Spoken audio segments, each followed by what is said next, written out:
어, 자, 수업 시작해 볼게요. 우리 저번 시간에 여러 파퓰레이션이 섞여 있는 믹스드 파퓰레이션 이런 이야기를 했고, 그때 이 파퓰레이션의 평균들이 서로 같은지 다른지를 검정하는 방법을 마노바라고 멀티베리에이트 아노바라는 방법을 아주 간단하게 소개를 했죠. 그리고 오늘은 비슷한 상황에서 여러 개의 파퓰레이션이 섞여 있을 때 우리가 그 마노바랑 완전히 반대되는 관점에서 어떤 관측값을 볼 때 이 관측값의 레이블이 무엇인지 또는 관측값만을 보았을 때 어떤 이 관측값이 어떤 파퓰레이션에서 나왔을지를 추측하는 그런 방법에 대해서 이야기를 해보도록 하겠습니다. 그래서 그런 방법을 우리가 여기 나와 있듯이 분류 방법이라고 하기도 하고요. 또는 판별 방법이라고 이야기를 하기도 하죠. 그래서 분류 또는 판별 분석. 이렇게 해서 영어로는 보통 이 classification이라는 용어를 요새는 훨씬 더 많이 쓰는데 아주 옛날에 이제 이런 방법을 제일 처음에 생각했던 사람이 피셔예요. R.A. 피셔. 많이 들어봤죠? 이 피셔라는 사람이 처음에 만들었을 때는 discrimination, 판별이라는 단어를 썼기 때문에 두 단어가 같은 뜻으로 쓰인다 이렇게 생각을 하면 될 것 같아요. 넘어가 보도록 하죠. 저번에 우리가 이 슬라이드는 보았는데요. 우리가 이 X랑 Y가 쌍으로 관측되는 데이터가 있다라고 가정을 해요. 이 X는 Multivariate Observation이고 Y는 이제 그 어떤 파퓰레이션인지를 이야기하는 그런 카테고리컬 베리어블이라고 생각을 하면 되고요. 이 Y 그러니까 이 K번째 파퓰레이션에서 나왔을 때 K번째 파퓰레이션에서 나왔을 때 X의 분포가 어떤 K번째 파퓰레이션의 분포, K번째 모집단의 분포, FK를 따른다 이런 식으로 생각을 하고요. 그 중에서도 오늘은 이제 이 K개의 파퓰레이션이 아니고 사실은 이 바이너리 클래시피케이션이라고 우리가 불리우는 K가 2인 경우, 그 경우가 두 개만 있는 경우는 그 K가 2인 그런 경우라고 생각을 할 수 있는데요. 이 K가 2인 경우를 중심으로 생각을 할 예정이에요. 그래서 각각의 파퓰레이션에서의 관측값이 첫 번째 파퓰레이션은 N1개, 두 번째 파퓰레이션은 N2개가 있을 때 클래시피케이션이라고 하는 것은 어떤 관측값 X만을 관측을 하고 이 X 관측값을 가지고 첫 번째에서 나왔는지 두 번째에서 나왔는지를 추측하는 그런 방법이고요. 그래서 클래시파이어라는 거는 뭐 분류하는 분류기라고 생각을 할 수도 있고요. 클래시피케이션 룰은 같은 말이에요.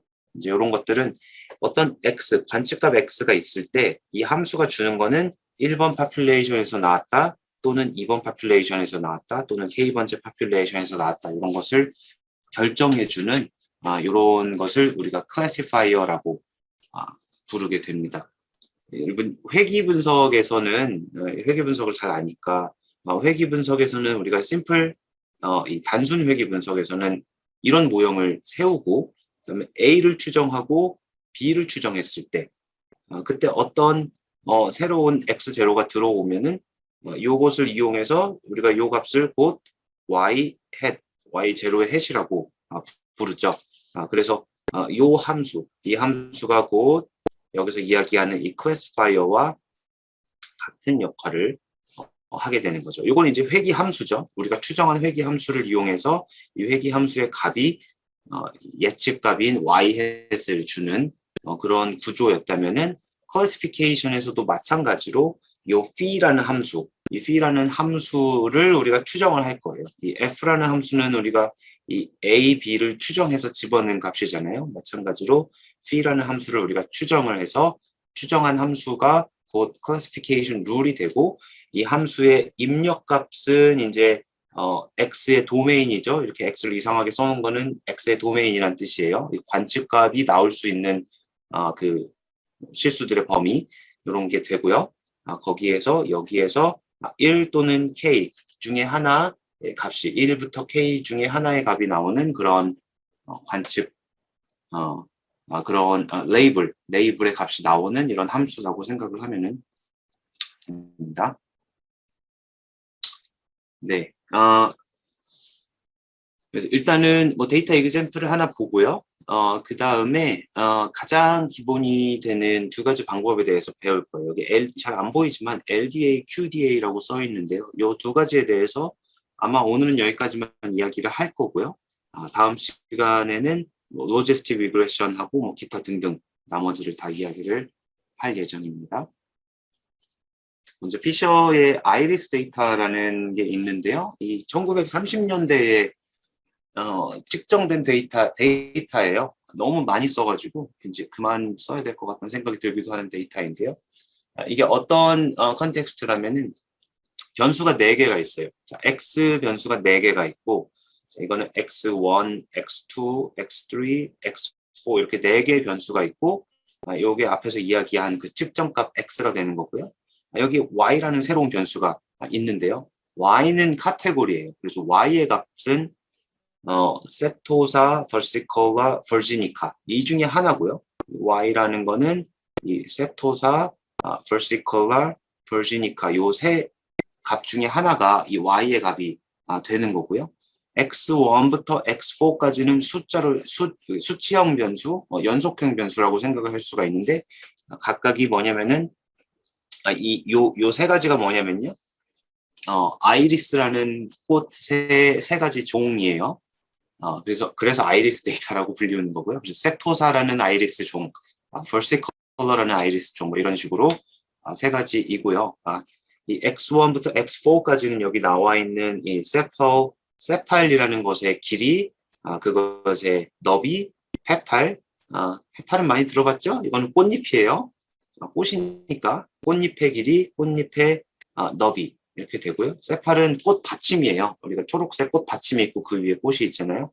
꽃 받침의 길이와 너비 이렇게 4가지 측정값으로 이 꽃 아이리스라는 건 알겠는데 이 아이리스가 벌시컬러인지 벌시컬러가 아니고 맞죠. 벌시컬러인지 세토사인지 뭐 그런 것들을 알아맞추는 뭐 그런 데이터라고 생각을 하면 됩니다.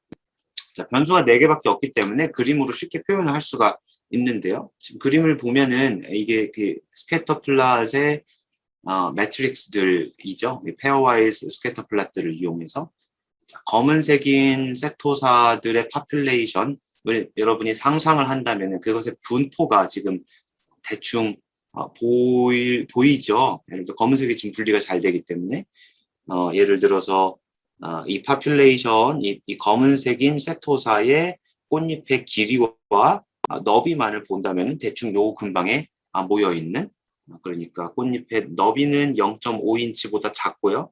꽃잎의 길이는 1인치에서 2인치 사이인 자, 이런 파퓰레이션이라고 생각을 하면 되겠죠. 물론 4차원이니까 우리가 한꺼번에 이 그림을 그릴 수는 없지만 이렇게 페어와이즈 스캐터 플랫으로 대충 어떻게 되는지 알 수가 있습니다. 이렇게 4개의 변수, 그 다음에 4개의 수치형 변수, 1개의 범주형 변수, 그리고 관측값은 한 150개 정도가 있는 그런 데이터예요. 자, 여기서 우리가 이 범주가 3개일 땐 얘기하기 좀 복잡하니까 범주가 2개일 때를 기준으로 좀 보도록 할게요. 세토사는 이제 사실 이 분리가 잘 돼가지고 분리가 조금 더 어려운 이 벌시컬러하고 버지니카를 중심으로 보고 있어요. 지금 우리가 이렇게 보고 있는 그림을 통해서 두 모집단의 벌시컬러 모집단, 버지니카 모집단, 두 모집단의 분포를 대충 알 수가 있죠. 네, 그렇죠. 네, 근데 지금 보면은 어디서 이제 구분이 잘 되는지 보면 뭐 사실 여기에서 보면 대충 구분이 잘 되기는 하는데 요거를 조금 다르게 보면은 우리가 주성분 분석을 배웠기 때문에 주성분 분석을 이용해서 이 디멘전을 좀 줄이는 것을 생각을 할 수가 있겠죠. 뭐 지금은 4차원에서 2차원으로 줄일 거기 때문에 이거는 뭐 그렇게 뭐랄까 크리티컬한 스텝은 아니지만 요거를 하고 나면은 사실 문제가 조금 더 간단해지기는 해요. 자, 지금 보고 있는 그림은 주성분 분석을 했을 때의 주성분 점수들을 이용해서 만든 산점도 행렬인데요. 자, 첫 번째 주성분, 분석이 가장 큰 첫 번째 주성분이 여기에 있는 여기에 그 이 세로 축에 나와 있다라고 생각을 하면 되고요. 또는 이쪽에 가로축에 나와 있다라고 생각을 하면 되고요. 두 번째 주성분의 이 주성분 점수가 이 두 번째의 이 가로축에 나왔거나 아니면 이쪽에 요게 이제 PC2가 되겠죠. 자, 세 번째, 네 번째를 좀 보면은 세 번째 주성분 점수, 네 번째 주성분 점수 들을 두 개의 주성분 점수들을 이용해서 산점도 행렬을 그리면 산점도를 그리면 여기 동그라미초는 이 부분에 이런 산점도가 되는데요. 자, 세 번째, 네 번째라면은 여러분이 대략 앞에 이제 주요한 분산의 성분이 앞부분 PC1, PC2에다 뭉쳐 있기 때문에 PC3, PC3로 가면은 뭔가 중요한 이 변동은 별로 안 남아 있겠거니라고 생각을 할 수가 있고요. 이 경우는 그게 맞아요. 왜냐하면 일단은 분산이 굉장히 작죠. 0.8에서 0.6 정도의 이런 변동이 있고요. 여기서도 0.4에서 0.4 정도의 PC4의 분산이 이 정도밖에 안 되고 이제 변동 자체가 작고요. 이 빨간색하고 초록색을 나누는 그런 게 여기 잘 안 나와 있어요. 그쵸. 이 그림만 보면은 빨간색하고 초록색 두 개의 모집단이 겹쳐 있는 것처럼 이렇게 보이죠. 세 번째, 네 번째를 보지 말고 첫 번째, 두 번째 요걸로 볼게요. 여기 네모 쳐놓은 첫 번째, 두 번째 이 주성분을 중심으로 보면은 첫 번째, 두 번째 주성분의 산점도에서는 빨간색하고 초록색이 분리가 매우 잘 되어 있는 것을 볼 수가 있죠. 그래서 이 빨간색 벌식 컬러의 모집단의 분포가 대충 이렇게 되고 초록색 벌시니카의 모집단의 분포가 또 대충 이렇게 되기 때문에 이 모집단이 분리가 굉장히 잘 되는 것을 볼 수가 있겠죠. 그래서 PC1, PC2만을 요 PC1, PC2의 주성분, 딱 2차원 주성분만을 우리가 골라서 보게 되면은 이렇게 생기게 되고요. 색깔이 좀 바뀌었지만 어쨌든 지금 그룹이 두 개밖에 없기 때문에 이렇게 두 개로 나누어서 볼 수가 있고요. 자, 만약에 우리가 우리가 원래 하고자 하는 게 뭔지 한번 생각해 볼게요. 우리가 하고자 하는 거는 어떤 관측값, x라는 관측값이 있을 때 이 관측값으로부터 y를 예측을 하는 거예요. y는 이 경우는 지금 이 버지니카 또는 버시컬러 딱 두 개 중에 하나가 되겠죠. 그러면은 이 그림을 보고 이 어떤 x, 여기서의 x는 지금 사실은 우리가 이 G1, G2라고 내가 이야기할 PC1, PC2 두 개로 지금 바뀌어 있는 상태죠. 그래서 요거를 통해서 여기 아니고 이 G1, PC1, PC2를 통해서 Y의 값이 나오는 그런 어떤 함수를 생각을 해야 되는데요. 클래시파이어의 가장 간단한 클래시파이어를 생각을 해보면은 이 지금 그림을 봤을 때 대략 이 선을 중심으로 이 선의 위쪽에 있으면은 동그라미인 vertical로 이 선의 아래쪽에 있으면은 세모인 버지니카로 이렇게 우리가 분류를 한다면 그러면 대략 정확하게 분류를 할 수 있다는 것을 알 수가 있죠. 그러면은 이런 이 선을 중심으로 우리가 분류를 할 때 그때 줄 수 있는 함수가 어떤 함수가 될까요? 보면은 우리가 지금 생각하는 분류 함수는 phi of g죠. g는 지금 요 PC1, PC2가 들어간 2차원이고요. 그래서 2차원 값에서 vertical나 verginica 둘 중에 하나를 주는 이런 함수가 되는데요. 자, 요 위에 있을 때는 vertical예요. 그럼 요 위에 있는지 아래에 있는지를 우리가 어떻게 알 수가 있죠? 이제 이럴 때는 예를 들면은 이 선에 이렇게 수직인 이런 선을 생각을 할 수가 있겠죠. 이 선을 생각을 할 수가 있고 만약에 이 데이터가 이 선에 프로젝션을 했을 때 그럴 때 어떤 기준점보다 이 프로젝션 스코어가 더 크게 되면은 이 동그라미는 여기로 프로젝션이 되는 거고요. 여기에 있는 이 세모는 프로젝션 했을 때 이 위치로 오게 되겠죠. 그럼 프로젝션 스코어가 어떤 값이 어떤 기준점을 중심으로 어떤 값보다 크면은 그러면은 동그라미인 벌식 컬러로 어떤 기준점보다 작으면 그러면은 기준점인 뭐가 되죠? 이 벌지니카로 이렇게 분류를 하는 뭐 그런 분류 이 함수를 생각을 할 수가 있어요. 지금 그게 지금 여기 나와 있는 게 그런 건데요. 그래서 이 프로젝션이니까 이게 만약에 이 B라는 그런 벡터였으면은 자, B 트랜스포즈 Z는 이제 프로젝션하고 약간 스케일링을 한 거죠. 이 B 트랜스포즈 Z가 0보다 작을 때 벌식 컬러로 하고요.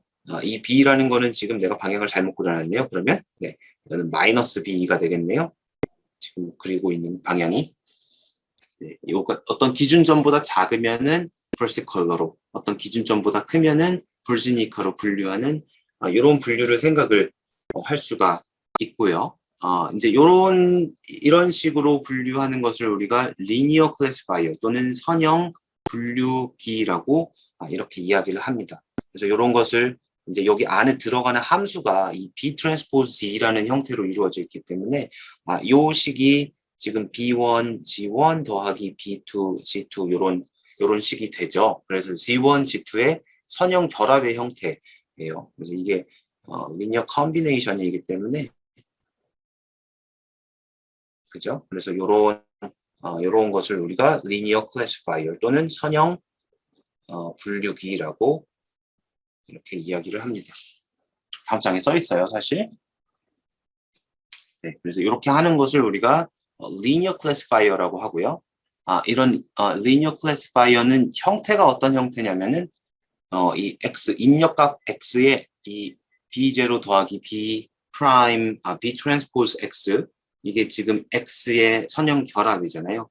이 선형 결합을 이 h라는 함수는 이제 어떤 함수가 돼도 좋은데 이 실수의 값을 가지는 이 선형 결합을 이제 그 뭐, 클래스 1, 클래스 2 아까의 예를 들면은 뭐 이 꽃의 어떤 종, 꽃의 다른 종 이런 식으로 이제 그 값을 지정하는 그런 함수라고 생각을 하면 될 것 같아요. 그래서 이런 형태로 들어가는 것을 우리가 리니어 클래시파이어라고 이렇게 이야기를 하고요.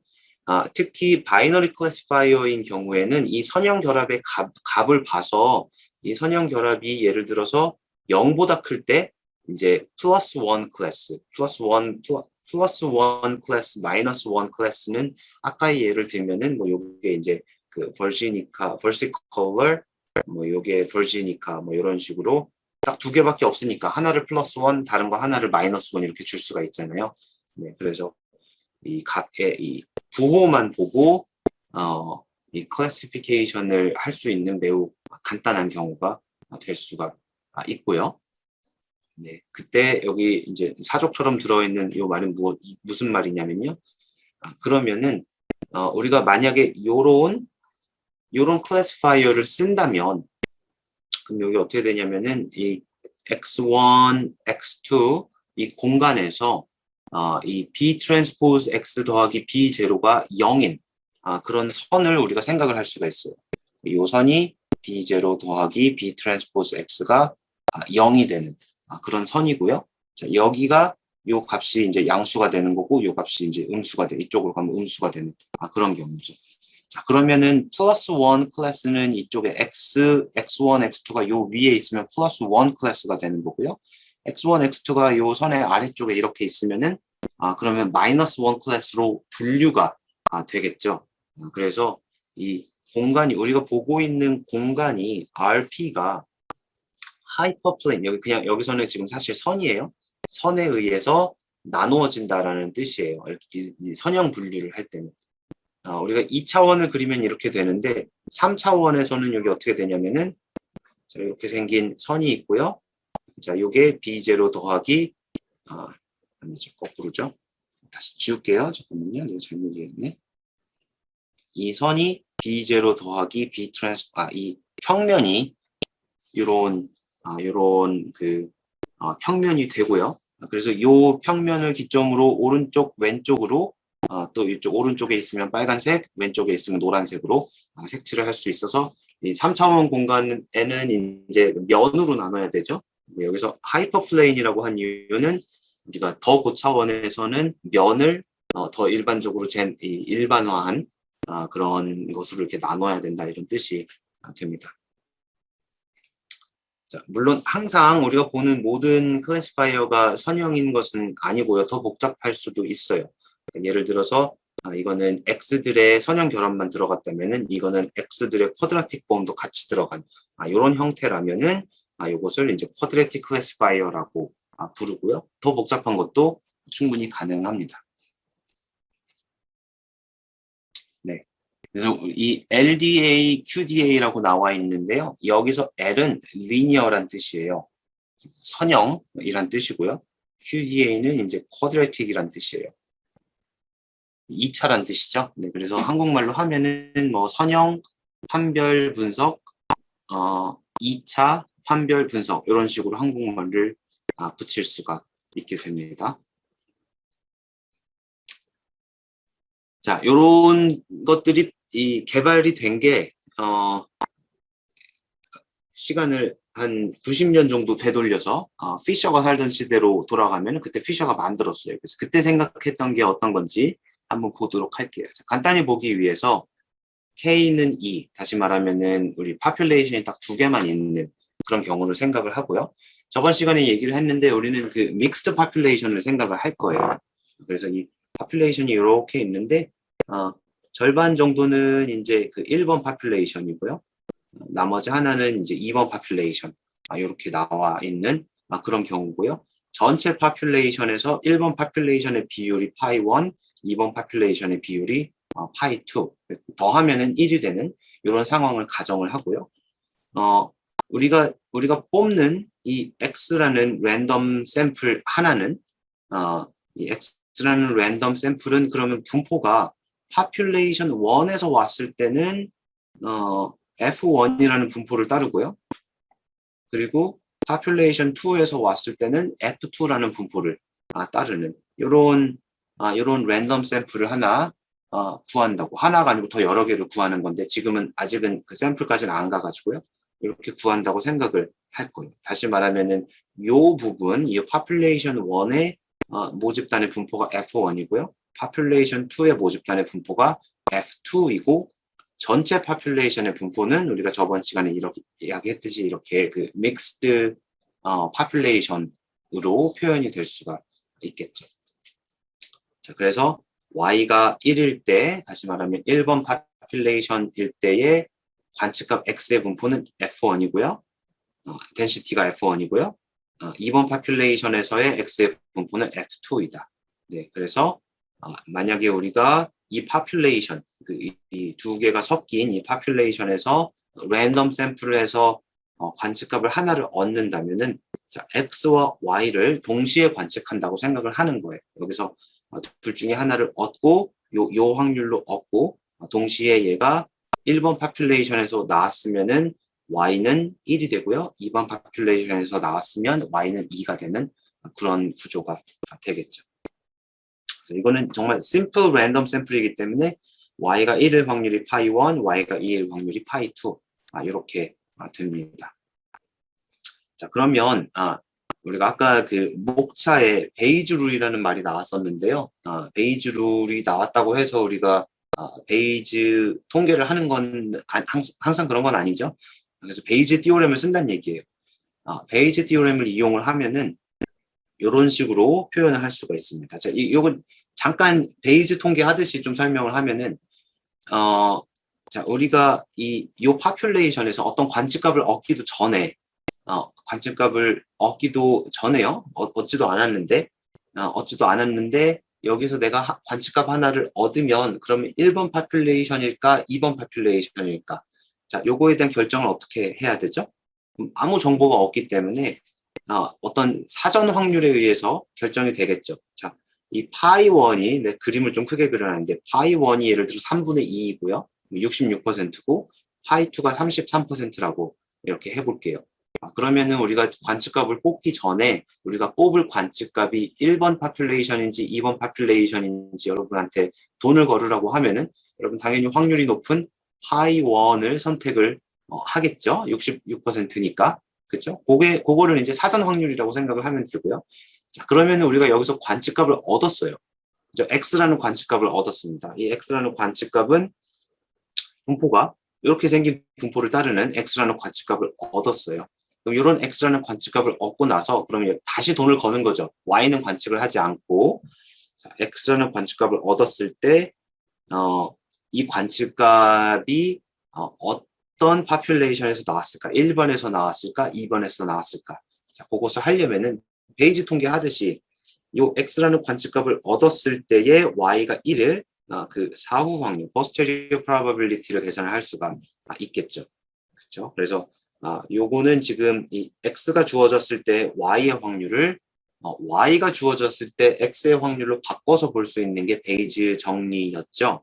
네, 그래서 여기 오른쪽에 있는 거, 위에 있는 것만 좀 다시 쓰면은 요거는 이제 이 덴시티니까 정확히 같지는 않지만 X가 X이고 Y가 1 바꿔서 쓴 거죠. 게다가 Y가 1일 확률. 요거랑 같은 표현이죠. 그래서 X가 기분되었을 때 Y의 확률을 Y가 기분되었을 때 X의 확률로 바꿔서 쓸 수 있는 게 베이지 정리를 이용하면 그렇게 할 수가 있었죠. 네, 당연한 얘기죠. 자, 요거를 좀 왜 쓰느냐. 다음 장에 보면은 이야기가 나오는데요.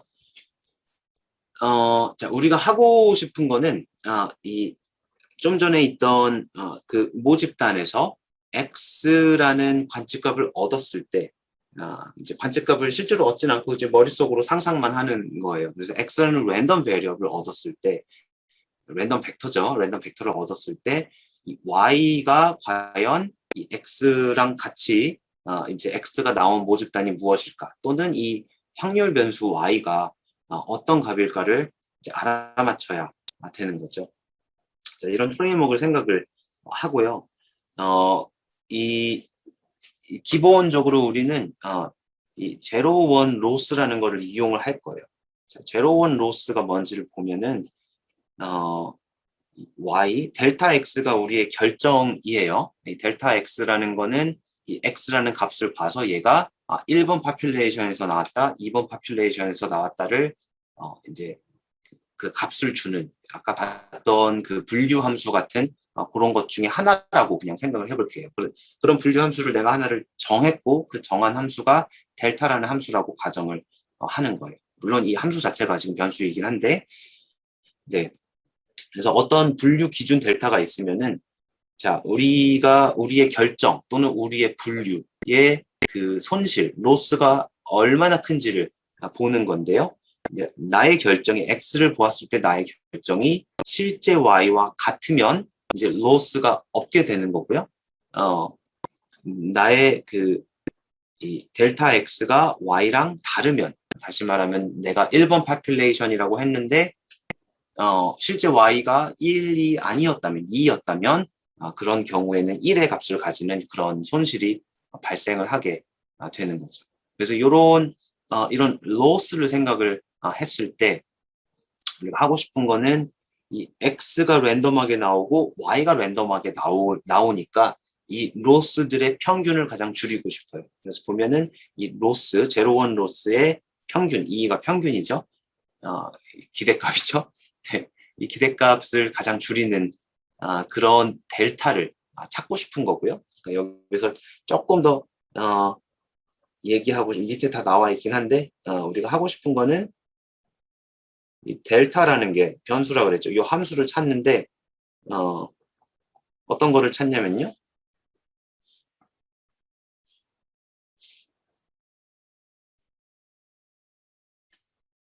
요게 가장 작은 요게 가장 작아지는 요런 우리가 이 O 분류할 Y가 델타 X랑 같지 않을 확률이 가장 작아지는 그런 델타를 찾고 싶은 게 목표라고 할 수가 있겠죠.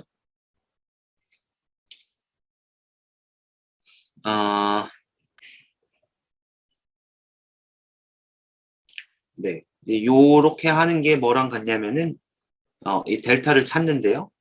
각각의 x에 대해서 이 x가 주어졌을 때 y랑 다를 확률을 가장 작게 하는 이런 거를 찾는 것과 같다. 이런 이야기가 되고요. 요거는 내가 조금 더 쓰면서 더 설명을 좀 해볼게요. 자, 이 로스하고 이 로스, 평균 로스를 가장 줄이는 프레임워크는 사실은 그 어디서 그 통계 툴을 여러분이 지금 듣고 있으면 거기서 많이 봤을 것 같아요. 근데 거기서 쓰는 로스는 뭐 스퀘어드 로스라거나 그 제곱 로스라거나 또는 절대값 쓰는 로스 이런 것을 많이 이야기를 했을 텐데 여기서는 지금 그런 게 아니고 이제 0 아니면 1의 값을 가지는 그런 로스를 중심적으로 이야기를 하고 있죠. 여기 조금 쓰면서 조금 더 설명을 해볼게요. 이 정도로 해볼까요? 제로원 로스에 대해서 조금 더 이야기를 하면은 제로원 로스가 어떻게 되죠? 제로원 로스가 이런 거예요. 실제 값하고 우리는 지금 바이너리 클래시피케이션을 보고 있기 때문에 딱 두 가지 경우밖에 없어요. 실제 값이 1 아니면 2예요. y가 실제 이제 y의 실제 값이죠. 그리고 이거는 이제 우리가 예측한 값 또는 우리가 분류한 값이라고 할 수가 있겠네요. 이제 델타 x의 값이 이게 되는데요. 델타 x가 1이 되는 경우가 있고 델타 x가 2가 되는 이런 경우가 있겠죠. 자, 그럼 제로원 로스는 이거는 이제 제로원 로스의 표가 될 텐데요. 실제가 1인데 델타 x가 1이면은 손실이 0이 되는 거고요. 실제가 2인데 델타가 1이면은 그럼 잘못 예측을 했기 때문에 손실이 1이 되는 제로 아니면 1, 딱 두 가지의 손실이 나오는 거죠. 그럼 여기도 손실이 1, 여기도 손실이 0인 이런 경우라고 생각을 할 수가 있죠. 우리가 생각하는 이 클래시파이어는 1 아니면 2의 값이 나오는 그런 거라고 생각을 할 수가 있습니다. 이런 로스가 우리가 x를 어떤 값을 뽑아서 어떤 예측을 하느냐에 따라서 다른 그런 손실이 나오잖아요. 그래서 이 로스라는 거는 x와 우리가 보고 있는 요 함수 델타 요 두 개의 함수라고 생각을 할 수가 있고요. 지금 이 경우에는 y와 델타 x가 다를 때 1을 주고 y와 델타 x가 같을 때는 0의 값을 주는 그런 로스를 우리가 제로원 로스라고 생각을 하는 거죠. 자, 근데 요게 지금 우리가 이 로스를 줄이는 델타를 찾고 싶은데 x가 랜덤이에요. 여기 지금 x랑 y랑 같이 들어가야 돼요. 사실 x, y가. 네, x가 랜덤이고 y가 랜덤이기 때문에 이거를 우리가 평균을 내서 보죠. 이 모집단에서 x, y를 무한히 뽑아본다면 그때 이 로스가 평균적으로 얼마나 나올까. 그래서 이거를 우리가 이 average를 하면은 리스크라는 게 나오는데요. 이 리스크는 이제 델타만 들어가 있어요. 왜냐하면 x, y는 평균을 다 내버렸기 때문에 이거는 기본적으로 아까 그 슬라이드에서 봤듯이 요거는 이 로스의 그냥 평균이에요. 그리고 요거를 우리가 이 probability로 다시 쓸 수가 있죠. 사실은 뭐죠? y가 델타 x랑 다른 probability 이렇게 쓸 수가 있게 됩니다. 자, 그러면 우리가 이 평균 또는 이 probability를 계산을 하기 위해서는 우리가 expectation을 계산을 할 때 적분 형태로 바꾸면은 x와 y의 density가 있어야 적분 형태로 바꿔서 쓸 수가 있겠죠. 우리 지금 이 x, y의 이 모집단이 이제 혼합된 population이다라는 거 말고는 사실은 아무것도 정하지가 않았어요. 그래서 이 population이 density는 이제 x와 y 두 개의 joint distribution으로 이루어져 있는데요. 우리는 요거를 그 두 가지 방법으로 쓸 수가 있는데, 이제 이 x가 주어졌을 때의 y의 분포. 지금 요 첫 번째는 사실 discrete 분포가 되는 거죠. 또는 y가 주어졌을 때 x의 분포 두 가지로 나눠서 쓸 수가 있게 됩니다. 그쵸? 네. 그래서 특히 이 두 번째를 쓸 건데요. 우리는 이 fy라는 거는 이 y가 작은 y일 확률이에요. 왜냐면 y는 0 아니면 1 아니면 2이기 때문에. 그래서 이 값은 우리가 y가 1일 때 y가 1일 확률 파이 1이라고 정했었죠. y가 2일 확률 파이 2라고 이렇게 정했었죠. 자, 그러면은 요 분포는 y가 1일 때, y가 2일 때 그렇게만 보면은 되겠죠. 그래서 f의 x 기분 y는 우리가 앞에서 표기를 그냥 f1이라고 하기로 했고 f2라고 하기로 했어요. 이것도 마찬가지로 y가 1일 때, y가 2일 때 이런 식으로 표기하기로 정했었죠. 자, 그러면 우리가 하고 싶은 거는 델타를 고르는데요.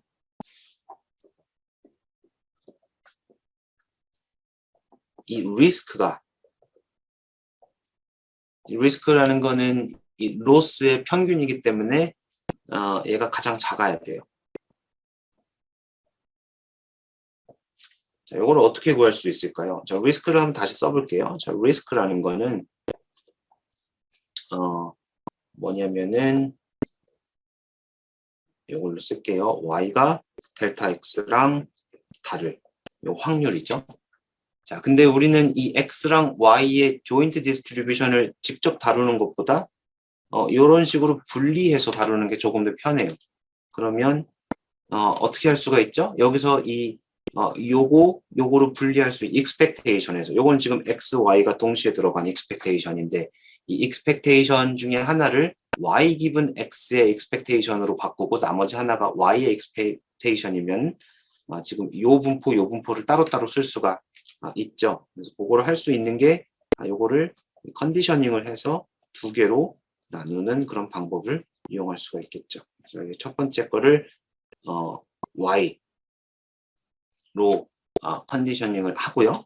그 다음에 바깥쪽에 expectation 하나 더 붙이면 되겠죠. 그러면 이 expectation은 y에 대한 기대값이 되고요. 안쪽은 x 기분 y에 대한 그 분포를 이용해서 우리가 이거를 찾을 수가 있게 되겠죠. 그렇죠? 자, 요 바깥쪽을 볼게요. 요거는 일단은 이 y에 대한 expectation인데 우리가 지금 이 y는 x는 지금 무시를 하고 y만 보면은 y가 가질 수 있는 값은 1 아니면 2예요. 그래서 1일 때 파이 1, 2일 때 파이 2. 그래서 요 바깥쪽 expectation은 이 전체가 지금 y의 함수인데 y의 함수가 가질 수 있는 값이 딱 두 개밖에 없어요. y가 1일 때, y가 2일 때. 그래서 요 바깥쪽을 사실은 y가 1일 때의 확률 파이 1이죠. y가 1일 때의 확률 파이 1 곱하기 y가 1일 때의 값이 델타 x가 y가 1이에요. y가 1. 네, 이런 식으로 표현할 수가 있고요. 그 다음에 더하기 y가 2일 때.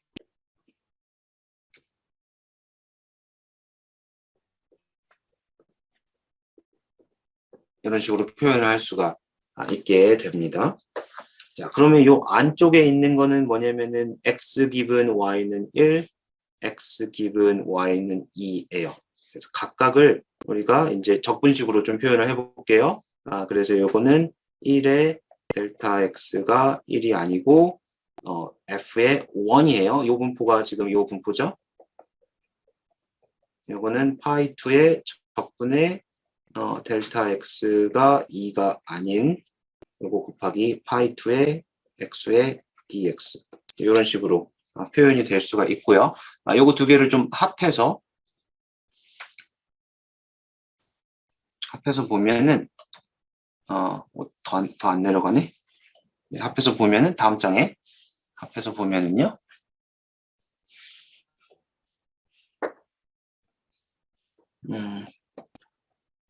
자, 파이 1 아까 뭐였지? 자, 델타 x가 1이 아니고 파이 1x 더하기 파이 2의 델타 x가 2가 아니고 파이 2x 의 dx. 이거 이 적분 이 인테그럴 안으로 모든 걸 싹 밀어 넣을 수가 있죠. 자, 요 가운데 있는 표현, 요 가운데 있는 표현을 우리가 예를 들어서 hx라고 이렇게 표현을 하면은 자 보면은 이 인디케이터 1이라는 함수 때문에 요 값은 왼쪽 값 아니면 오른쪽 값 딱 두 개밖에 안 가져요. 이건 지금 값이 어떻게 되죠? 딱 두 가지예요. 자, 델타 x가 1일 때, 델타 x가 2일 때 어떤 값을 가지죠? 델타 x가 1이면 왼쪽 거는 1과 다르기 때문에 0이에요. 인디케이터 함수의 값이. 그래서 오른쪽만 나오죠? 델타 x가 1일 때 pi2 뭐죠? f2x 이런 값이 나오고요. 델타 x가 2일 때는 이 부분이 0이 돼서 여기만 살아남죠. pi1 f1x가 되는 그런 경우죠. 자, 그러면 우리가 이 x에서의 값을 비교를 할 때 지금 보고 있는 이 식이 뭐였냐면은 이게 곧 리스크, 델타에서의 리스크랑 같아요. 우리가 하고 싶은 건 리스크를 가장 줄이는 그런 델타를 고르고 싶었던 거예요. 그러면은 지금 이 리스크라는 거는 요 가운데 있는 hx라는 게 이렇게 있으면 요게 x고요. 그럼 요거를 적분하면은 요 적분의 에어리어가 곧 리스크가 되는 거죠. 그죠? 여기 사실 델타가 다 들어가야 되긴 하는데. 그죠? 그래서 이 에어리어를 줄이려면, 리스크를 줄이려면 어떻게 해야 되죠? 이 hx라는 함수의 값이 작아야겠죠. 그죠? 그러면은 한번 볼게요. 델타 x가 1일 때 hx의 값은 요 값이고요. 델타 x가 2일 때 hx의 값은 요 밑에 값이에요. 그러면은 hx의 값을 줄이려면 델타 x가 1일 때 둘 중에 어떤 걸 선택을 해야 될까요? 거꾸로 얘기해야죠, 사실은. 자, hx의 값을 줄이려면은 hx는 요 둘 중에 하나로 나오는데 그때 델타를 어떻게 골라야 델타를 1이라고 해야 될까요? 델타를 2라고 해야 될까요? 자, 요거를 두 가지 경우로 나눠서 보면은 자, 요 값을 가장 줄이면 되는데 이 pi2 f2x랑 pi1 f1x를 비교를 할 때 자, 예를 들어서 어떤 x에서 이 pi2 f2x의 값이 더 작았다고 생각을 해보면 그러면은 요 x에서 내가 pi2 f2x를 고르고 싶죠. 그래서 델타 x를 1로 고르면 그러면 pi2 f2x가 더 얘보다 작으니까 이 hx가 결과적으로 더 작아지는 그런 현상을 그렇게 찾을 수가 있겠죠. 그래서 이런 경우에는 이 델타 x가 1이라고 이렇게 하고요. 그리고 만약에 반대라면은 그러면 델타 x를 2로 고르는 이런 방법을 생각을 할 수가 있겠죠. 그러면 우리는 델타 x를 고르는데 델타 x를 각 x에서의 이 pi1 f1, pi2 f2를 비교하는 것으로 고를 수가 있어요. 그래서 이걸 다시 말로 설명하자면은 만약에 델타 x라는 게 이 hx를 그 각각의 x라는 점에서 줄일 수 있다면 그러면은 그렇게 해서 만든 이 델타는 이 리스크를 가장 줄이는 게 됩니다.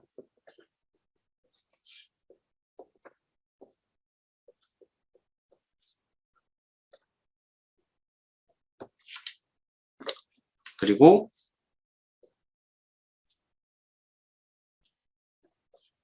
요 가장 이 옵티멀 가장 좋은 이 델타라는 거는 이런 식으로 나오는 거죠. 요 값이 1 아니면 2가 되는데요. 자, 언제 1을 한다 그랬죠? 이 pi1 f1x가 더 pi2 f2x보다 더 클 때 1이라는 값을 가지고요. 반대의 경우에는 2라는 값을 가지는 이런 것을 생각을 할 수가 있을 것 같아요. 그림으로 잠깐 보면은 우리가 이 b가 1인 그래서 x가 그냥 이 실수인 그런 경우를 좀 생각을 해볼게요. 자, 이 경우에 믹스드 파퓰레이션을 우리가 저번 시간에 그림을 한번 그려봤어요. 자, 여기서 예를 들어서 파란색 파퓰레이션 1에 이 F1 곱하기 파이 1이 이렇게 생겼고요. 검은색이 이제 이 F2, 파이 2, F2 이 두 개가 섞이면 이 섞인 분포는 대충 이제 뭐 이런 식으로 나온다. 뭐 저번에 이런 얘기 했었죠.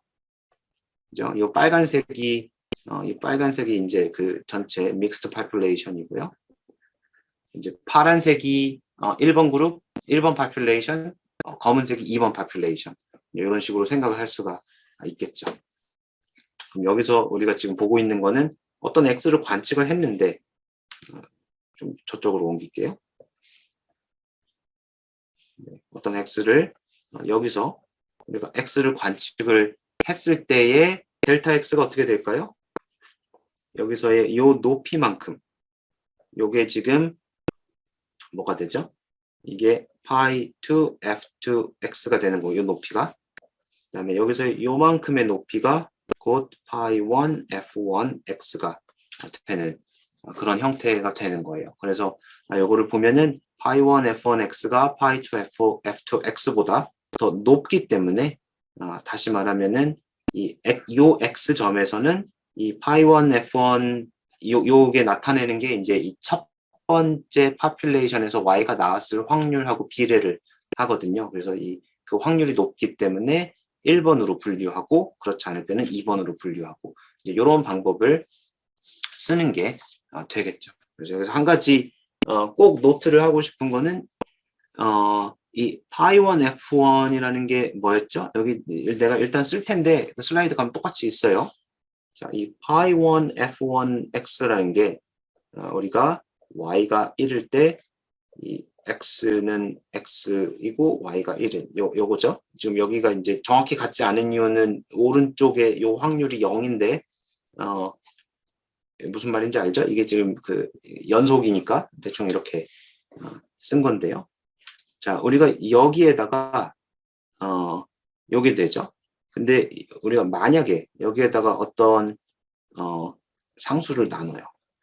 어떤 상수를 나누면은 얘가 정확하게 뭐가 되냐면은 y는 1, given x가 x 이런 값이 됩니다. 자, 이 c 상수가 뭐였을까요? 다시 저쪽으로 돌아가 볼게요.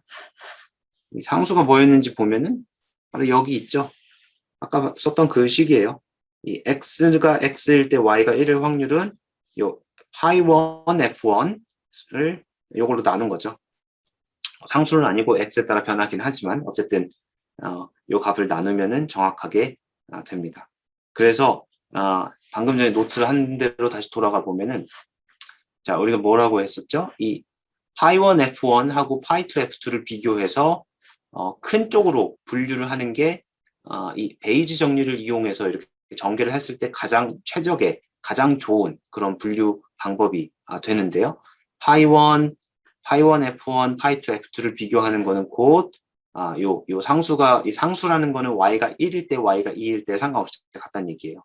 그래서 여기다 조금 더 사족으로 조금 더 붙이면은 그 파이 2 f2x를 c로 나눈 요것도 중간에 안 쓸게요. 여기 되기 때문에 우리가 만약에 이 첫 번째 게 크다는 거는 요 확률이 크다는 게 되고요.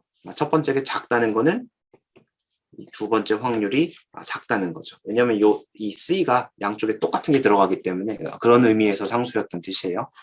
그렇게 되기 때문에 우리가 지금 도출했던 파이 1 F1, 파이 2 F2를 비교하는 방법이 곧 각 X점에서 Y가 1일 확률, Y가 2일 확률을 비교하는 것과 같아지게 되죠. 그래서 어떻게 보면은 정말 그 베이지 통계에서 하듯이 하는 건데 누구도 이 방법을 베이지 방법이라고 이야기를 하지는 않습니다.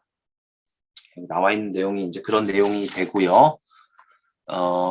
네, 그래서 여기까지만 얘기를 하고 가우시안 얘기는 잠시 쉬고 할게요. 일단 여기까지 하면은 자, 이렇게 해서 찾은 것을 우리가 베이지 룰이라고 베이지 디시전 룰, 베이지 룰이라고 이렇게 부르고요. 베이지 통계와 상관없이 베이지 룰을 이용해서 구한 거예요. 이거는 요것은 이 x가 주어졌을 때 y의 확률이 높은 쪽으로 분류를 하는 그 방법을 우리가 베이지 룰이라고 부르고요. 요게 제로원 로스를 썼을 때 가장 좋은 방법이에요. 이론적으로 가장 좋은 방법이기 때문에 우리가 이것보다 더 잘할 수 없는 그 방법이 바로 이 베이지 룰 클래시파이어라고 불리우는 그런 방법입니다. 네. 아직 우리가 이 LDA라고 불리우는 선형 판별 분석까지는 안 갔어요. 선형 판별 분석은 여기다가 정규 분포 가정을 더할 때 이제 나오는 게 되고요. 10분 휴식하고 그 다음에 10분 휴식하고 그 다음에 이어서 이야기하도록 하겠습니다.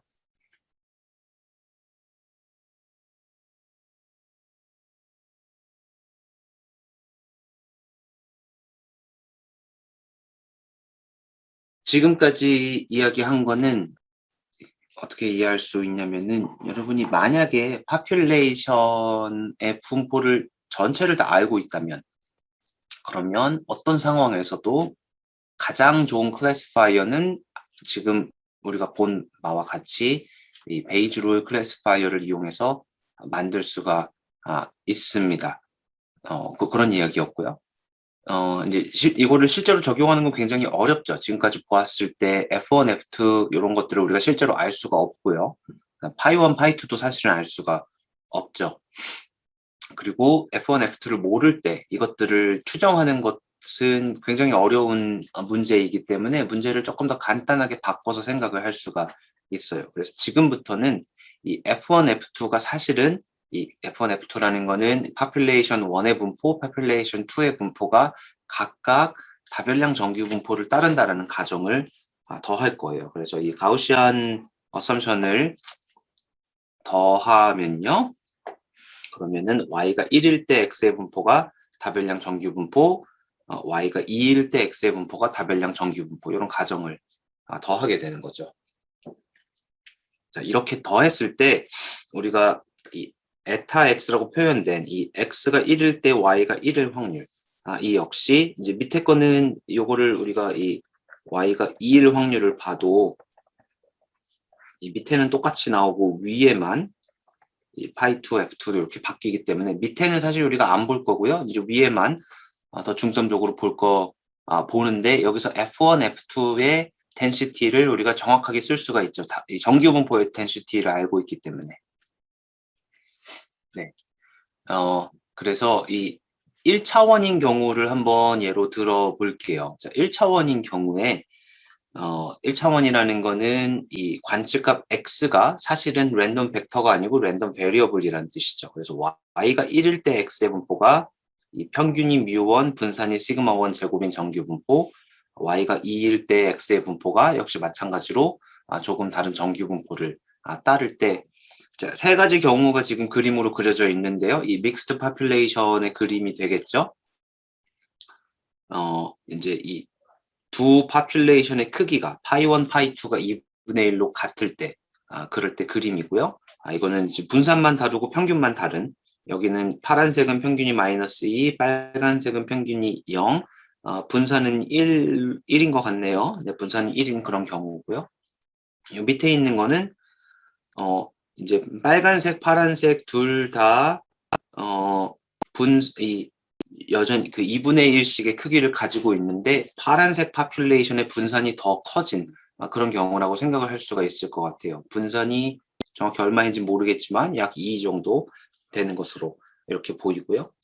요 밑에 있는 그림은 이 첫 번째랑 분산은 같은데 여기서 지금 분산은 여기도 1, 여기도 1, 분산이 똑같은데 이제 파란색 파퓰레이션의 크기가 더 큰 경우를 그림으로 보고 있는 그런 경우가 되겠죠. 자, 이런 경우에 우리가 베이지 룰 클래시파이어를 적용을 한다면은 어떻게 되겠죠? 이 베이지 룰 클래시파이어는 x는 자, 요 값은 1 아니면 0, 1번 파퓰레이션 아니면 2번 파퓰레이션 딱 두 가지 값만 가지는데 자, 1번이 나올 때는 언제죠? 요 확률 p y가 1일 확률 x에서 1일 확률이 이 y가 2일 확률보다 크게 되면은 그러면은 1번으로 분류하는 것이 이제 가장 좋은 베이지 클래시파이어가 되는 거고요. 자, 여기서는 요 확률과 같은 식이 여기 나와 있듯이 지금 요 확률이 이제 여기 써 있는 게 뭐냐면은 FIX의 파이 I예요. 그래서 이 밑에 원래는 이 확률이 밑에 이제 어떤 컨스탄트로 우리가 나눠야 되는데 이 토탈 프로바빌리티로 나눠야 되는데 그것을 하지 않고 요것만 비교할 수가 있게 되는 거죠. 그래서 요거는 F1 X 파이 1 F2 X 파이 2 요거 두 개를 비교하는 것과 같게 되고요. 조금 더 고쳐보면은 얘를 F1X를 F2X로 나누고 파이 1, 파이 2 이렇게 쓸 수가 있죠. 전부 다 양수이기 때문에 그냥 양쪽으로 막 옮겼고요. 어떤 이유인지 모르겠지만 나는 로그를 붙이고 싶어요.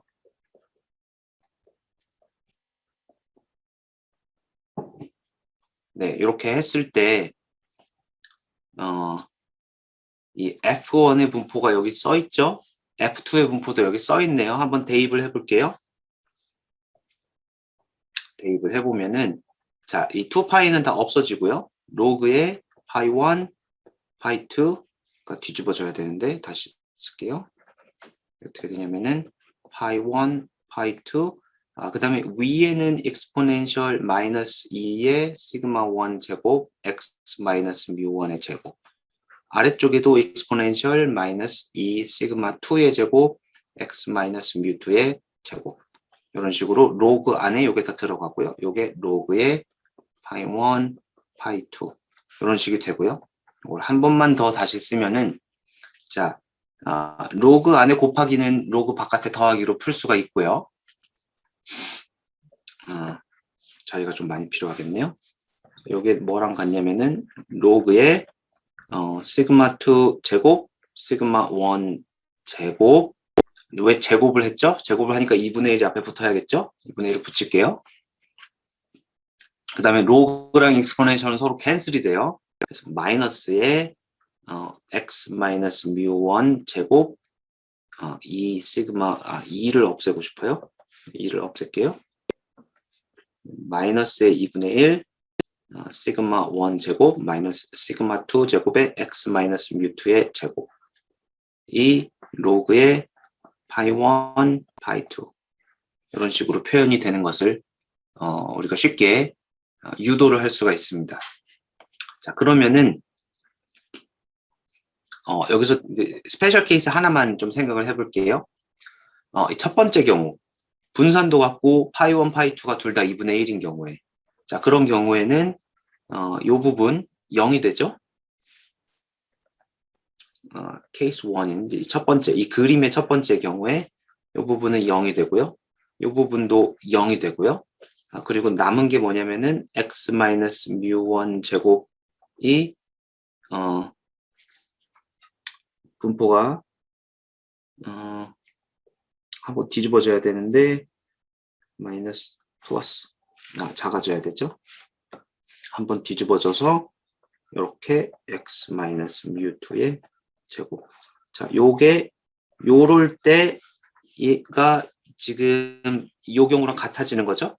좀 길게 얘기했는데 이 첫 번째 경우 이퀄 베리언스이고 파이 1, 파이 2가 둘 다 2분의 1인 경우 뒤에 것도 0이고 앞에 것도 0이고 파이 1 제곱, 파이 2 제곱이 둘 다 같은 값이기 때문에 같이 캔슬을 해버리면 남는 거는 요 부등호가 자, 이 첫 번째 일 확률이 두 번째 일 확률보다 더 큰 요 경우가 어떤 경우랑 같냐면은 x 마이너스 뮤1이 x 마이너스 뮤2보다 더 작은 경우가 되겠죠. 제곱을 했기 때문에 요거를 또 스퀘어 루트를 양쪽에 씌워주면은 절대값으로 바꿀 수가 있겠죠. 정리를 한 게 여기가 있는데요. 그래서 이 베이지 클래시파이어라는 게 어떤 포인트 x가 있을 때 이 점을 클래스 1으로 이제 분류를 하는데 그 경우가 이런 첫 번째 간단한 경우 시그마 1, 시그마 2가 같고 파이 1, 파이 2가 같은 경우는 이 뮤1에서 x가 이게 뭐죠? x와 뮤1 사이의 거리죠.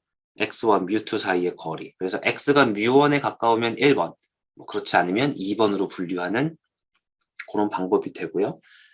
그리고 이 분산이 달라지거나 이렇게 이 비율이 달라지게 되면은 우리 앞에 있던 로그 시그마 1, 시그마 2, 뭐 로그 파이 1, 파이 2 이런 것들이 0이 아닌 값이 되면서 이렇게 좀 지저분하게 살아남게 되는 이런 것을 볼 수가, 이거 여러분이 확인을 해볼 수가 있습니다. 이건 1차원 이야기했고요.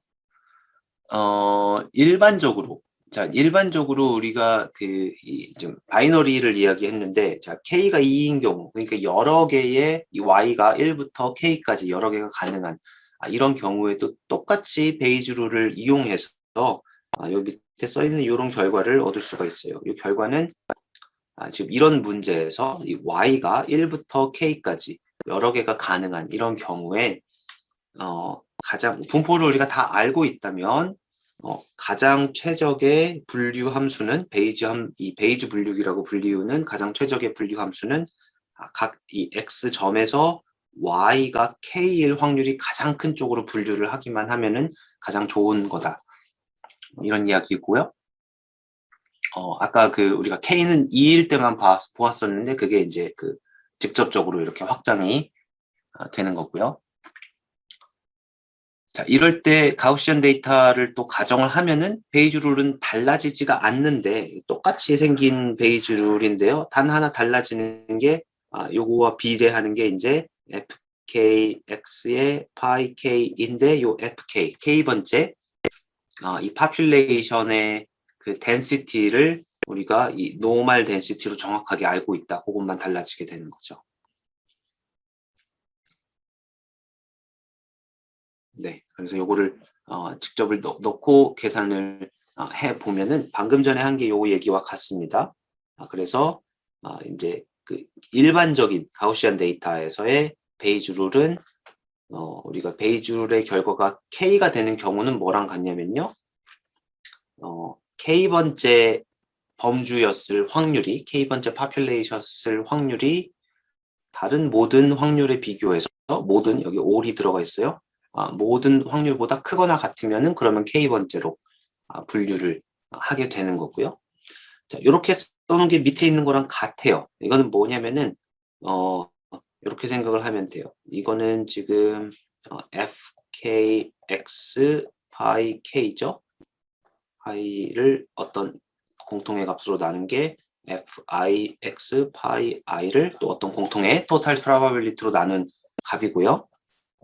요게, 그래서 요게 이 로그의 이 c는 이제 캔슬을 하고 파이 k x 파이 k, 요게 이 로그의 fix 파이 i, 이렇게 표현을 한 거를 이 fk에 들어가는 게 이 다별량 정규 분포, 평균이 mu k이고 분산이 시그마 k인 다별량 정규 분포의 덴시티를 대입을 하고 그대로 풀었으면은 바로 요 복잡한 식이 나오게 되는 거예요.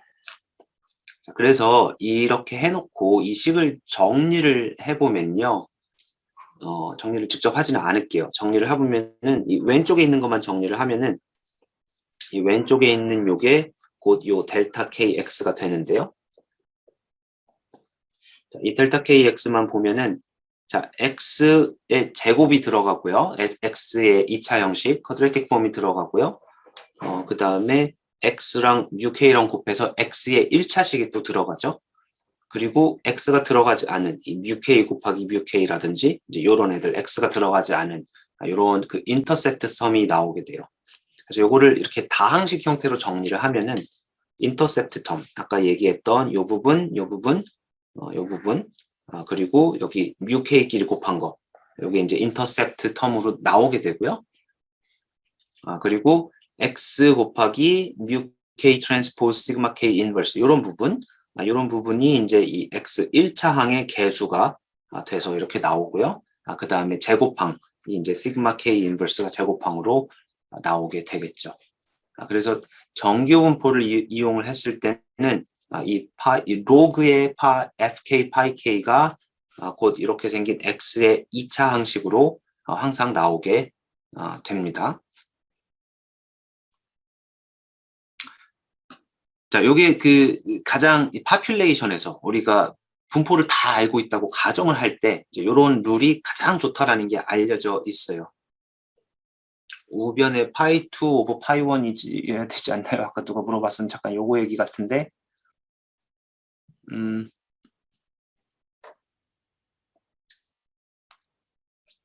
파이 2 오버 파이 1.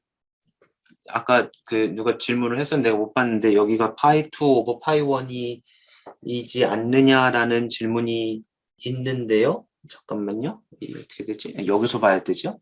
이제 여기서 파이 1 오버 파이 2 있고 얘가 왔다 갔다 해서 미안해요.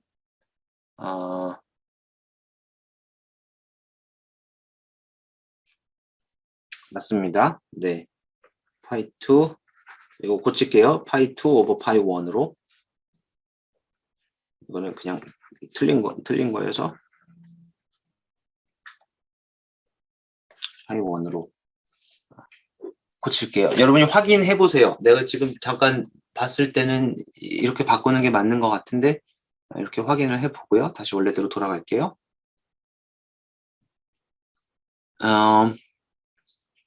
자, 아까까지는 이제 population이었고, 그러면 요거를 우리가 이제 관측된 X에 대해서 적용을 하려면 어떻게 해야 되냐. 지금 굉장히 간단한 방법을 이용을 해서 이 method of moment estimator라고 할 수 있겠죠. 지금 이 가우시안을 가정을 했기 때문에 우리가 모르는 파라미터는 요거 세 개예요. 이 K번째 population의 평균, 분산, 그리고 그 비율, 세 가지가 되겠죠. 그래서 여기에서 이 비율은 실제 관측값에서 각 파퓰레이션에서 나온 이 관측값의 비율, 그러니까 샘플 비율이 이 모 비율의 추정값이 되는 거고요. 그리고 평균은 K번째 파퓰레이션의 이제 그 모 평균의 추정값이 이 샘플 미인이 되는 거고요. 그 다음에 이것도 마찬가지로 이 샘플 코베리언스 매트릭스가 이제 true population covariance 매트릭스의 추정값이 되는 거고요. 이제 그대로 플러그인을 하면은 이것을 보고 우리가 이제 베이즈 에스티메이터라고 절대 이제 이야기할 수는 없지만 베이즈 룰을 왜 이래? 네, 베이즈 룰을 추정한 그런 값이라고 할 수가 있겠죠. 그래서 이렇게 만든 요 클래시파이어는 델타의 햇을 붙여서 만든 이 클래시파이어는 추정된 그런 클래시파이어다라고 생각을 할 수가 있습니다. 자, 요거의 그 스페셜 케이스들을 좀 볼 건데요.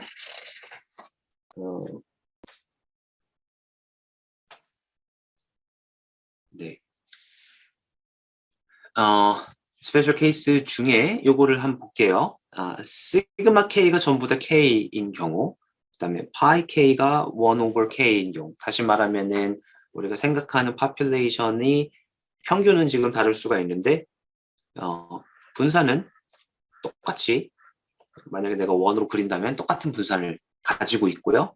그 다음에 이 비율도 각각의 population의 비율도 이 경우는 똑같이 3분의 1로 똑같은 그런 경우라고 생각을 할 수가 있겠죠. 자, 이런 경우에 이 베이주럴 클래시파이어가 뭐랑 같냐면요. 이 마할라노비스 디스턴스를 비교하는 것과 같아요. 여기서의 지금 마할라노비스 디스턴스는 X와 각 파퓰레이션 평균 뮤1, 뮤2, 뮤3 요 사이의 이 거리를 분산을 이용해서 재는 것과 같죠. 그래서 이 마할라노비스 디스턴스의 제곱을 비교하는 것과 같은데요. 아까 1차원인 경우로 다시 한번 가서 한번 보게 되면은 1차원인 어디 갔지? 그림으로 1차원인 경우에 우리가 이렇게 베리언스도 같고 이것도 같은 경우에는 지금 이 부분이 없어지고 요 부분이 없어져서 남은 부분이 이 x 요 두 x를 같은 x지만 각각 뮤1 평균 뮤1과 표준 편차 시그마 1으로 표준화해서 제곱한 그런 것과 이쪽은 마찬가지로 뮤2와 시그마 2로 표준화해서 제곱한 두 개 사이의 거리를 재는 것과 같죠. 그래서 요거의 확장이라고 생각을 하면 되고요.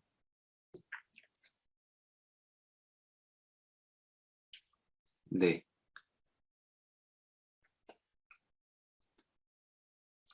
네, 그래서 밑에 얘기는 뭐 여러분이 읽어보시면은 뭐 그냥 같은 얘기예요. 그래서 마할라노비스 디스턴스를 이용해서 어느 쪽이 더 가까운지를 재는 것과 이제 비슷한 이야기다 이렇게 생각을 할 수가 있습니다. 스페셜 케이스를 좀 더 보면은요, 코베리언스가 같은 경우, 자, 코베리언스가 이렇게 같은 경우에는 앞에 봤던 그 식에서 원래는 이 델타 K라는 식이 2차 함수까지 갈 수 있는 거였는데요. 코베리언스가 모두 같은 경우에는 2차가 아니고 1차로 바뀌게 되고요.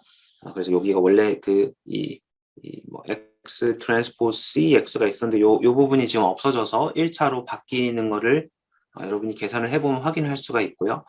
요 중에서 특별히 이 바이너리 클래시피케이션인 경우에는 그러면은 델타 1하고 델타 2를 비교하는 이런 걸 할 수가 있는데요. 그러니까 이 베이즈 룰이 1인 게 언제가 되냐면은 이 델타 1x가 더 델타 2x보다 작은 이런 경우가 되고요. 이 델타 1x, 델타 2x가 위에 나와 있기 때문에 이걸 플러그인을 해서 잘 정리를 해보면은 이런 식이 됩니다. 그럼 x에 대한 1차식이 되는데요. 요 앞에 있는 요거 mu2 마이너스 mu1 트랜스포즈 시그마 인버스 요거를 우리가 b라고 이렇게 표현을 할게요. b라는 벡터예요. 이거는 지금 b의 트랜스포즈가 되는 거죠. 자, 그럼 이게 무슨 말과 같냐면은 이 b 트랜스포즈 x와 b 트랜스포즈 그다음에 요거는 이제 그 파퓰레이션 평균 이 파퓰레이션 미인들의 이제 평균 가운데점이라고 할 수 있겠죠. 네, 그래서 요거 두 개의 차이를 보았을 때 이 x가 작으면 이 b 트랜스포즈 x가 더 작으면은 그럼 첫 번째 파퓰레이션으로 분류하는 이런 방법이 됩니다. 네, 요거는 그림을 보면서 다시 한번 설명을 할 거예요. 좀 더 그림을 보면은 이런 이야기였구나 하고 조금 더 쉽게 이해가 될 것 같아요. 아까 한 얘기랑 같은 얘기예요. 이제 그 파퓰레이션 버전만 가지고 이야기를 했으니까 잘 모를 때는 이걸로 추정을 이렇게 추정을 하는데 코베리언스 매트릭스가 같을 때는 우리가 시그마 K를 추정하는 게 아니고 이 전체적인 시그마 하나만 추정을 하잖아요.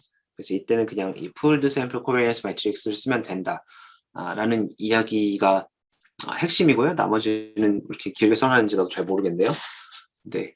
내가 썼지만 왜 그런지 잘 모르겠어요. 네. 자, 그래서 우리가 지금 본 게 두 가지 였어요. 첫 번째는 우리가 보통 리니어 디스크리미넌트 어널리시스라고 부르는 건데요. 자, 요거는 이 정규분포를 가정을 했을 때 평균은 다르고 분산은 같다라고 이런 가정을 하나를 더 했을 때 그때의 클래시파이어의 이 샘플 버전을 우리가 리니어 디스크리미넌트 어널리시스라고 이렇게 부릅니다. 자, 그러면은 요건 아까 이야기했듯이 이 B라는 벡터 요렇게 생긴 요 벡터의 샘플 버전이니까 이 시그마 인버스 대신에 이제 SP 인버스가 들어가고요. mu2 마이너스 mu1 대신에 x2바 마이너스 x1바가 들어간 거죠. 이 x를 b에 프로젝션 했을 때 이 x1바 더하기 x2바의 평균보다 더 이제 양의 위치에 있으면 그러면은 아니죠. 음의 위치에 있으면 1번, 양의 위치에 있으면은 2번으로 분류하는 그런 방법이 되고요. 자, 이 분류 함수가 이 x의 선형 결합에 디펜드하기 때문에 우리가 선형 판별 분석이다 이렇게 이야기를 하고요. 써준 적이 한 번도 없네요. 자, 한글로 판별. 한글로 하면은 이렇게 되고요. 이거는 한글로 하면은 2차 판별 분석이 되는데요. 네, 그래서 이거는 그냥 이 베이즈 룰 클래시파이어의 샘플 버전인데 이 코베리언스가 같다라고 가정을 하지 않았을 때 그때는 이렇게 2차 항이 살아있기 때문에 이거를 2차 판별 분석이라고 이렇게 부르게 됩니다.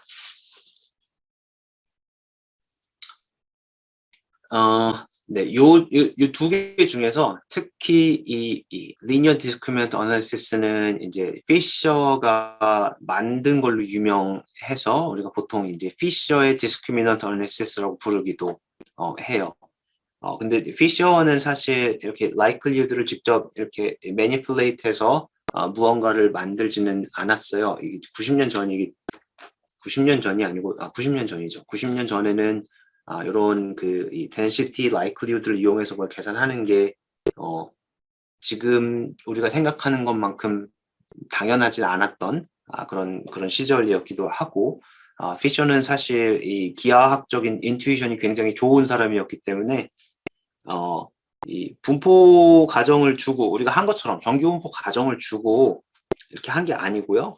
그냥 순전히 그림만 보고 LDA를 만들었습니다.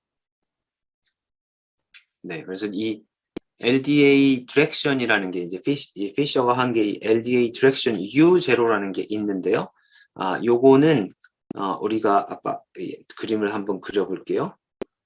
요렇게 그림이 있는데 이렇게 population 1, population 2가 우리가 정규 분포를 가정을 하니까 x1, x2 이렇게 있다면은 두 그룹의 분포를 이런 식으로 그려볼 수가 있겠죠.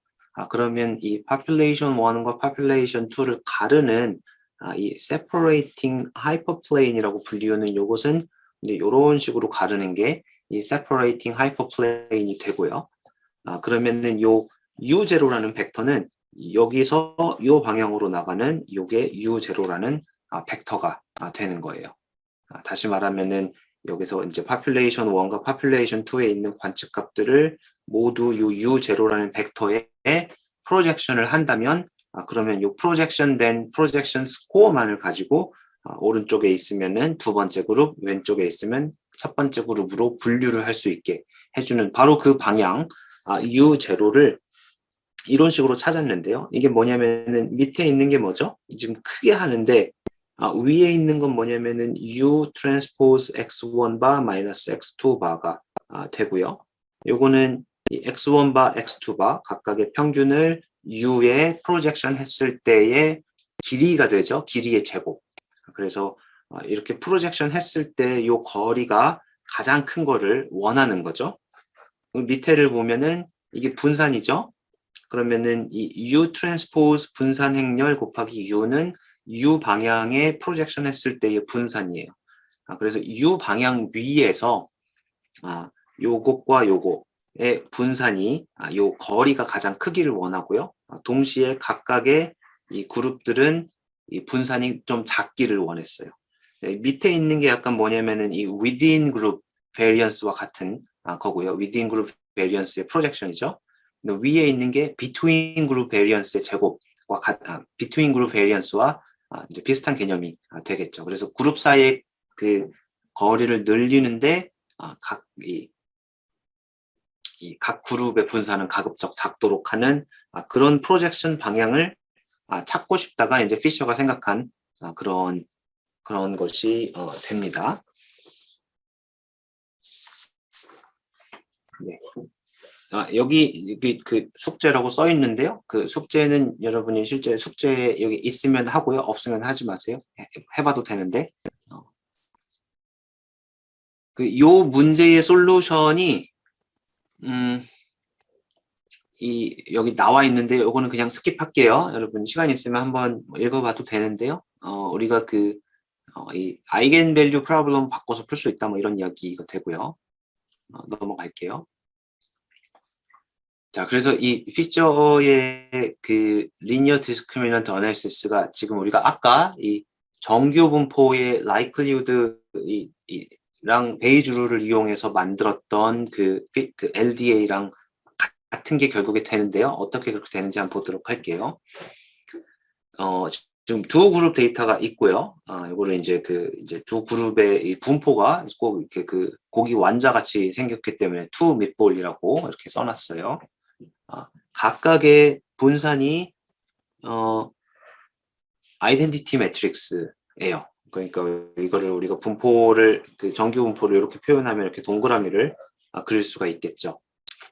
자, 이때 이 U0라는 거는 우리가 이 pooled variance inverse의 x2 마이너스 x1이라는 것이 이걸 어떻게 알았죠? 이거를 지금 이 피셔의 U0가 결국에는 이 LDA의 그 개수랑 같기 때문에 이런 결론을 내렸어요. 여기 사실 요거 얘기를 하고 넘어갔었어야 되는데, 네, 그래서 요게 지금 어떻게 생겼냐면요.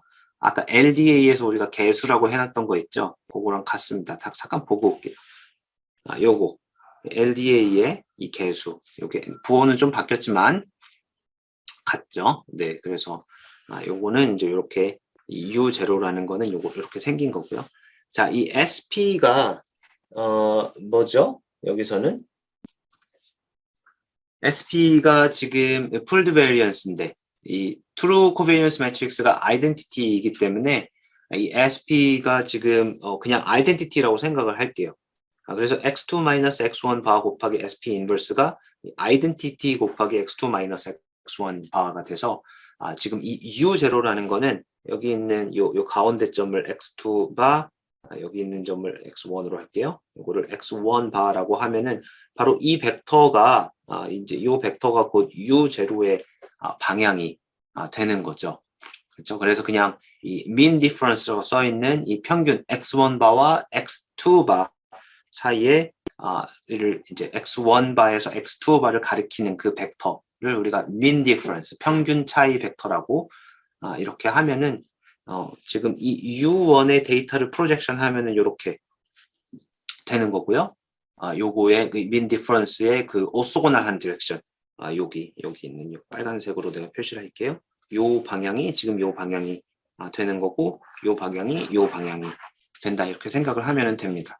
자, 그러면은 이 mean difference 방향에 프로젝션 했을 때 두 그룹의 세퍼레이션이 잘 됐죠.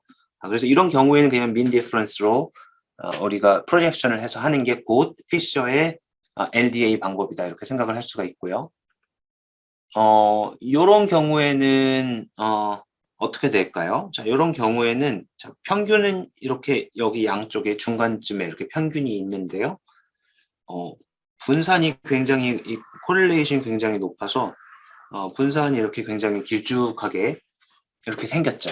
이제 코베리언스 매트릭스가 같다라고 가정을 하면은 자, 요런 경우에 우리가 계산하는 그 이 separating hyperplane의 오소고널 벡터 방향이 이 mean difference랑 다르게 돼요. 이제 SP가 이제 identity가 더 이상 아니기 때문에 그리고 우리가 계산할 요거는 SP inverse의 x2 바 마이너스 x1 바가 되죠.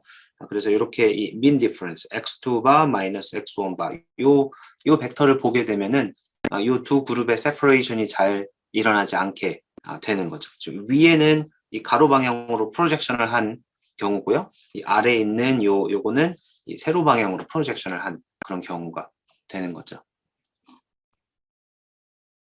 자, 요거를 우리가 아까 밑볼 데이터일 때는 그냥 대충 평균 사이를 그냥 싹 가르면 됐는데 자, 이 경우는 평균 사이를 가르면 안 됐어요. 그래서 여기서 우리가 생각할 수 있는 게 구형 변환을 할 수가 있죠. 구형 변환을 합니다. 구형 변환은 이 SP의 절반을 곱하면 구형 변환이 되죠. 그래서 이 왼쪽을 이렇게 구형 변환을 각각을 구형 변환을 하게 되면은 이런 분포가 요거를 곱해져서 이렇게 다시 이 밑볼 같이 이렇게 생기게 되죠.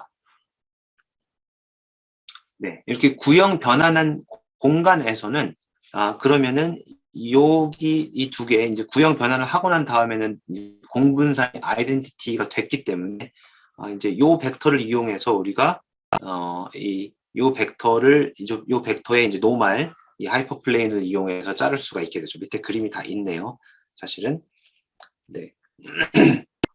네, 그래서 이 구형 변환을 한 x2바, x1바를 y2바, y1바라고 하고 우리가 이렇게 했을 때는 이 중간점이 요거 두 개의 평균이니까 이런 식으로 표현이 되는 거죠.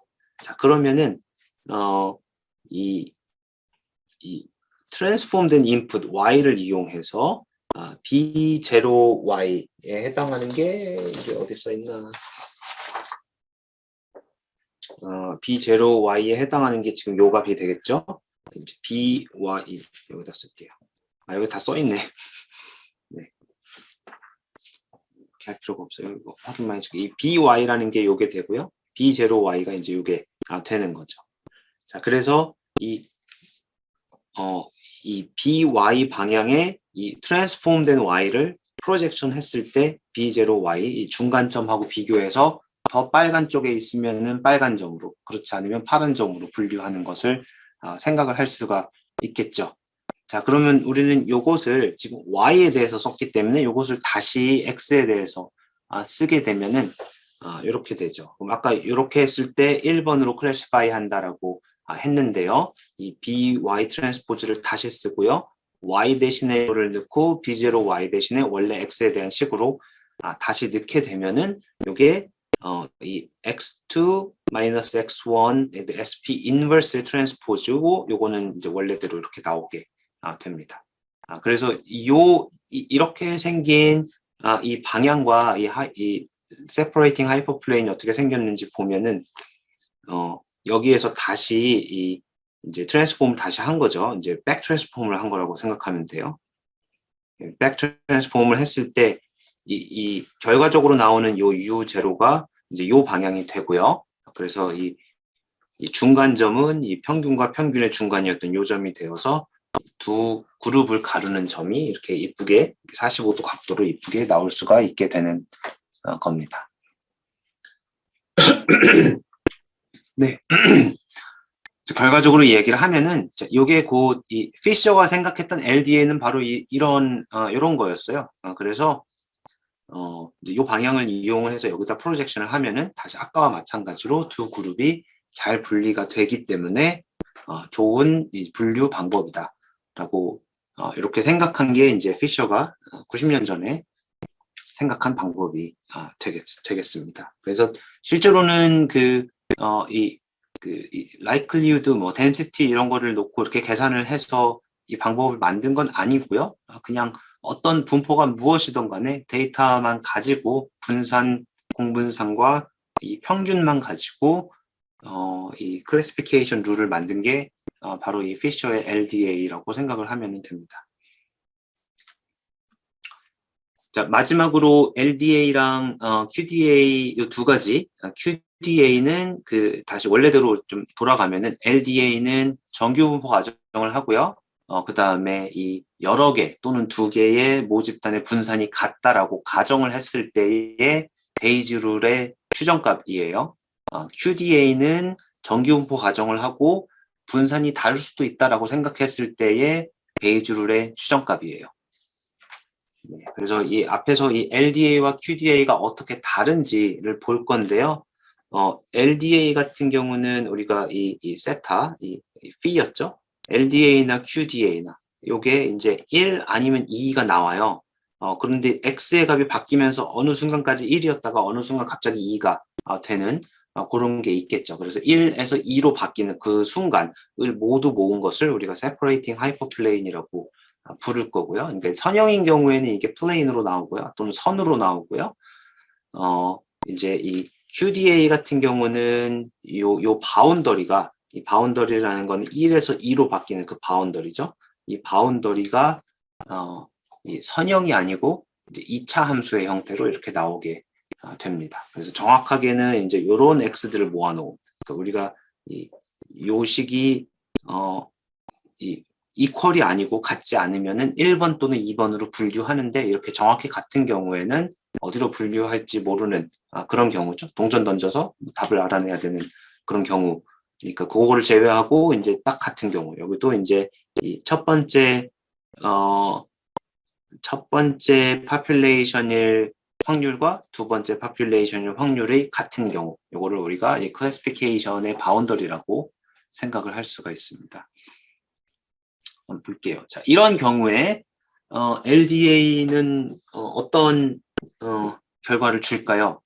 지금 파퓰레이션으로 생각을 하면은 여기가 평균, 이 정도가 평균이고요. 분산, 공분산 행렬이 대략 비슷하게 생긴 그런 경우예요. 그래서 이거는 사실 mu1 노말, mu2죠. 이거랑 노말의 mu2 시그마 이런 경우고, mu1, mu2는 다르지만 시그마는 같은 그런 경우예요. 그 이건 데이터가 별로 없긴 하지만 LDA 같은 경우는 분산을 추정할 때 파란 그룹, 빨간 그룹의 분산이 같다라고 가정을 하고 추정을 한 거고요. QDA 같은 경우는 빨간색, 파란색의 분산이 서로 다르다라고 가정을 하고 그냥 추정을 합니다. 근데 그 경우에도 서로 다르게 추정한 두 분산 행렬이 비슷하게 나오겠죠. 네, 그래서 LDA랑 QDA를 보면은 지금 뭐가 뭔지 모르겠는데 두 개가 거의 비슷해요. 둘 중에 하나는 선이고 둘 중에 하나는 2차 곡선인데 거의 같은 그런 바운더리를 주고 있고요. 자, 이쪽일 때 파란색, 이쪽일 때 빨간색으로 분류를 하게 되겠죠.